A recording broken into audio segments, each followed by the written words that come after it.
ఓకేనా? కాబట్టి దిగులు పడతావా, ఏడుస్తావా, వేదన పడతావా? ఎక్కువ ఏడిసేది మన మనుషుల మీదే, నన్ను ఎవడు పట్టించుకోవట్లేదు.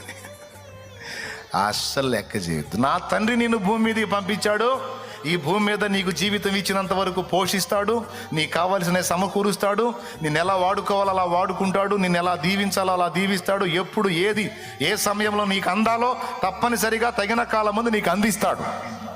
అస్సలు దిగులే పెట్టుకోవద్దు, కృంగిపోవద్దు, చచ్చిపోవాలన్న ఆలోచనే రానియొద్దు. అరే నేనెందుకు చావాలి సార్? దిక్కు లేనోడు, దశ లేనోడు, గతి లేనోడు, నిరీక్షణ లేనోడు, ఆదరణ లేనోడు, రక్షకుని ఎరగనోడు పోతాడు. నేనెందుకు పోవాలి?